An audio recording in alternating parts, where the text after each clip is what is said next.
Bismillah. Assalamualaikum warahmatullahi wabarakatuh.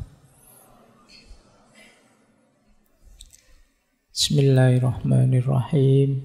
Alhamdulillahi rabbil alamin. Assalatu wassalamu ala asyrafil anbiya'i wal mursalin Sayyidina wa maulana Muhammadin wa ala alihi wa ashabihi wa man tabi'ahum bi ihsanin ila yaumiddin. Amma ba'du.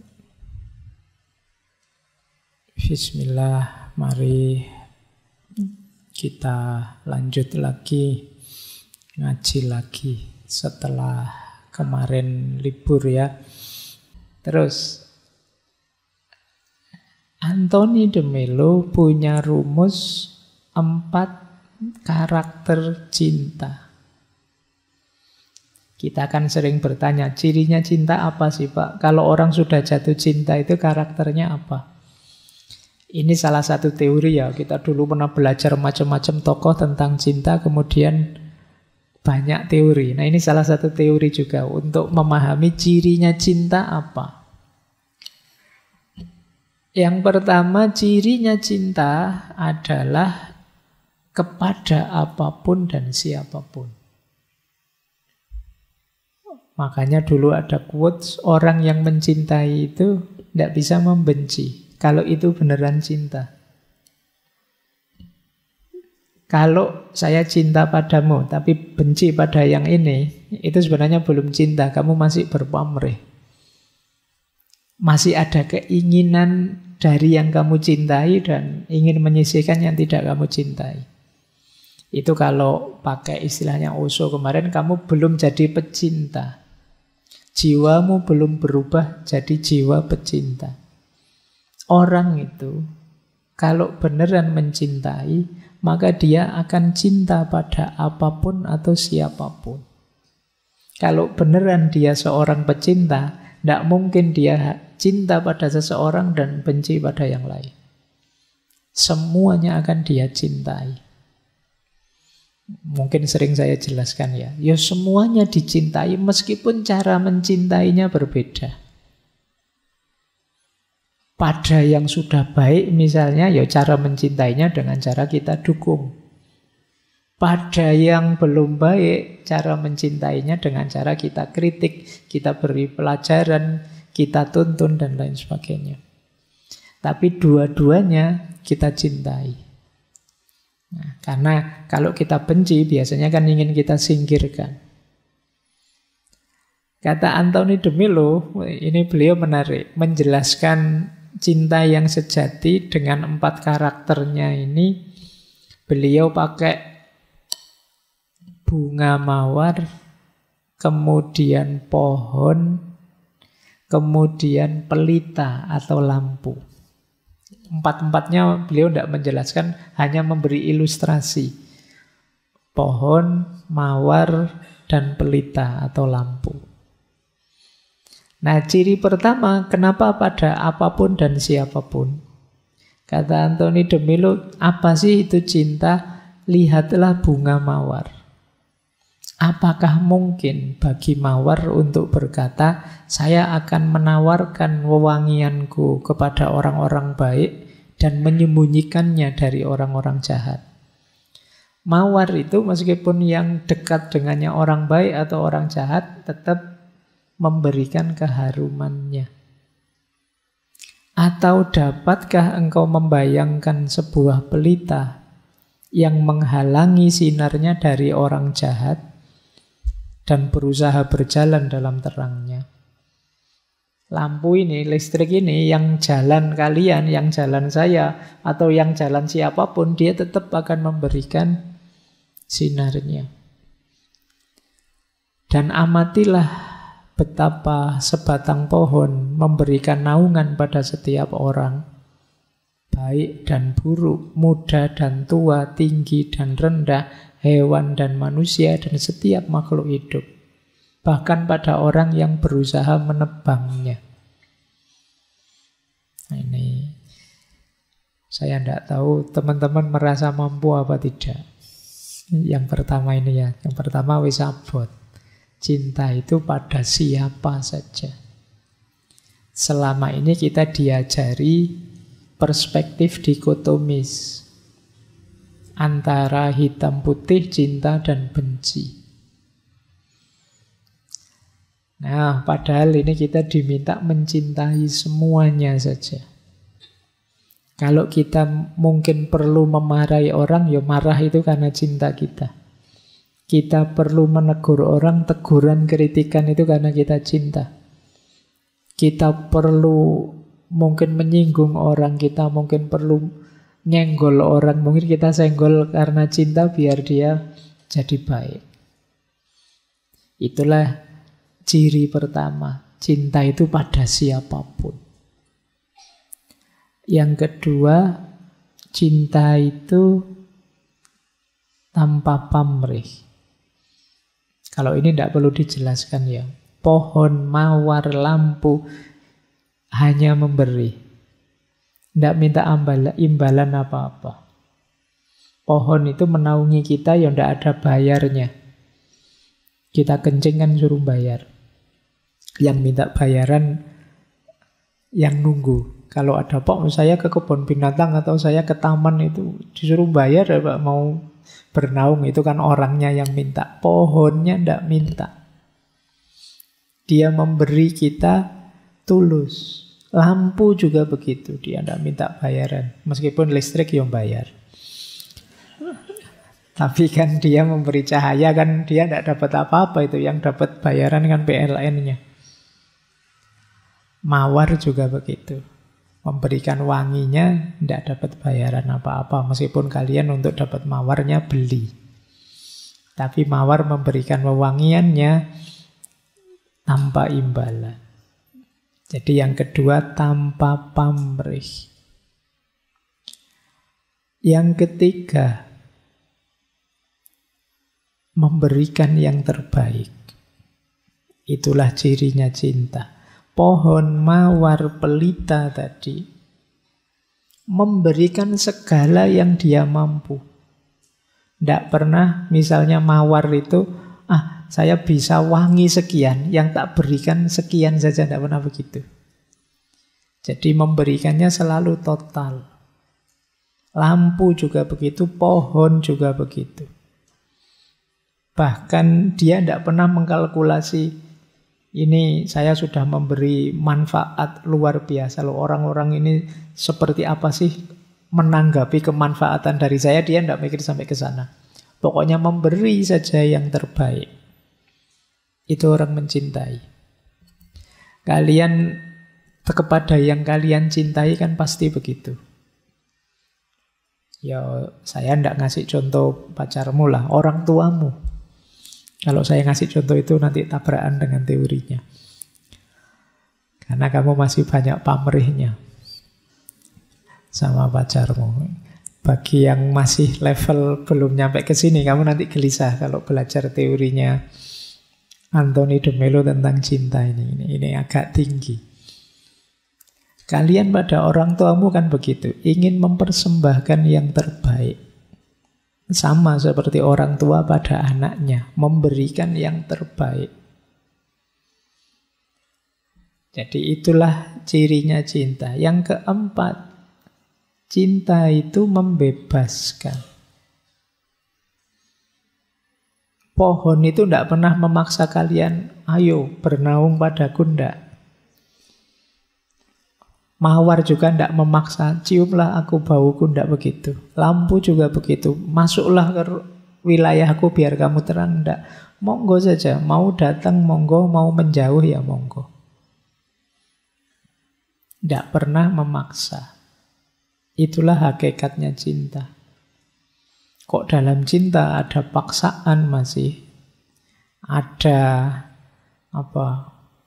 ikatan-ikatan, keterikatan, kemelekatan, berarti masih belum ketemu hakikatnya. Nanti ureanya panjang tentang itu dari Anthony de Melo.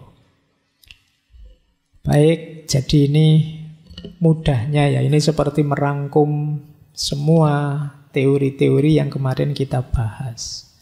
bahwa cinta itu selalu pada siapapun dan apapun, dia tanpa pamrih, selalu ingin memberi yang terbaik dan membebaskan.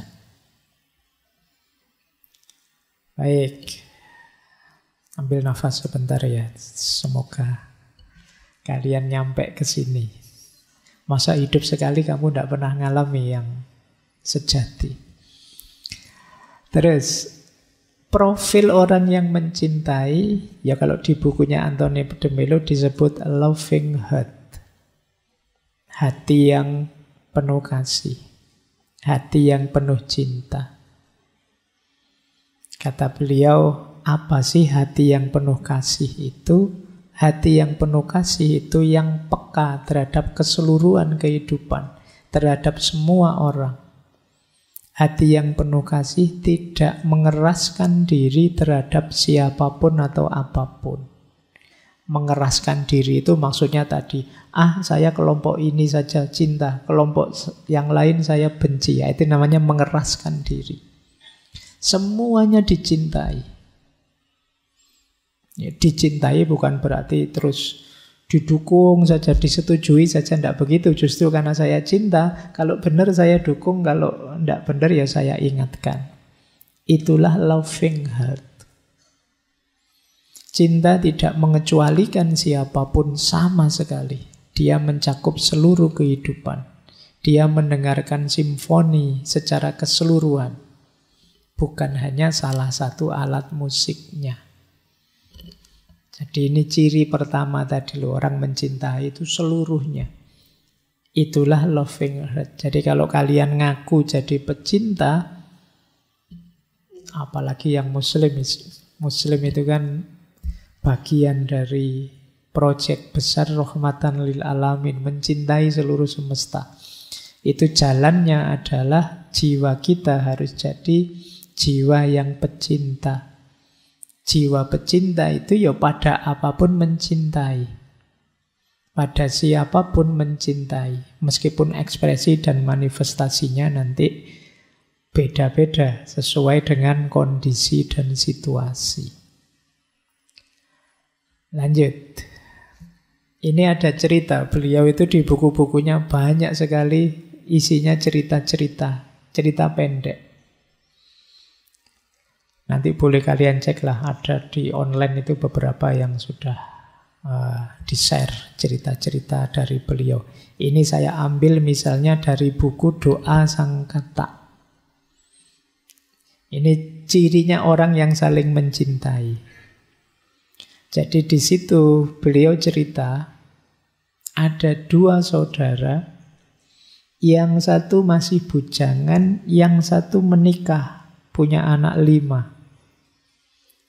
Dua orang ini diwarisi orang tuanya sebidang tanah. Nanti kalau waktunya digarap bersama, kalau waktunya panen dibagi 2. Satu ketika, saudara yang sudah menikah ini tiba-tiba sadar. Iya ya, panennya kok dibagi 2. Ini ndak adil. Saya punya anak, punya istri. Masa depanku jelas. Nanti kalau saya tua, mesti diopeni anakku. Sementara saudaraku, dia bujangan. Nanti kalau tua, siapa yang ngopeni dia? Oh, dia harus punya harta lebih untuk menjamin hari tuanya. Jadi tidak adil ini kalau hasil sawah ini dibagi 2 sama rata. Saudaraku harus dapat lebih banyak. Maka diam-diam setiap kali membagi hasil panen itu dia ngambil lebih banyak, terus malam-malam ditaruh di tempatnya saudaranya. Saudaranya yang bujangan satu ketika juga berpikir begitu. Wah, ini tidak adil ini. Masa dibagi sama rata hasil panennya? Saya hidup sendirian, sementara saudaraku punya anak, punya istri. Saya hanya keperluan untuk 1 orang, tapi dia menghidupi anaknya, menghidupi istrinya. Harusnya ya dia dapat lebih banyak. Nah, dia juga begitu. Malam-malam waktu saudaranya tidur, dia ambil jatahnya, ditaruh di tempatnya saudaranya. Jadi sama-sama membagi panennya, yo rasanya sudah saling memberi, tapi pada akhirnya dua-duanya yo dapat jatahnya utuh. Sampai satu ketika malam-malam ketika sama-sama akan memberi ke tempatnya saudaranya, ketemu di tengah jalan tabrakan.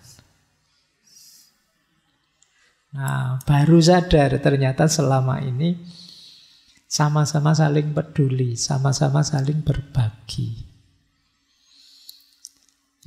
Kalau di buku itu kemudian diceritakan, cerita ini tidak ada yang tahu sampai dua bersaudara ini meninggal. Nah, setelah mereka meninggal baru tersebar. Sampai satu ketika di kota itu akan dibangun kuil, tempat ibadah. Orang-orang bingung, ini enaknya di mana ya tempat ibadah itu yang pas. Akhirnya disepakati di mana lagi yang pas tempat ibadah itu kalau tidak di tempatnya dua saudara tadi tabrakan. Disitulah monumen kasih sayang yang sejati.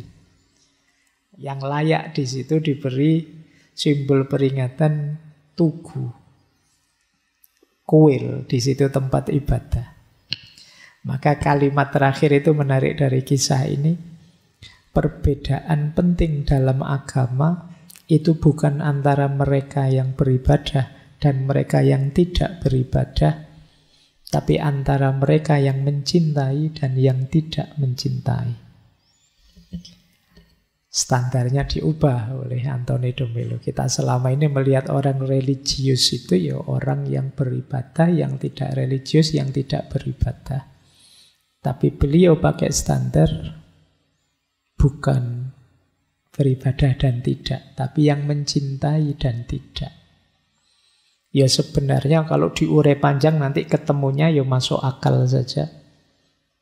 Orang yang beribadah belum mesti mencintai.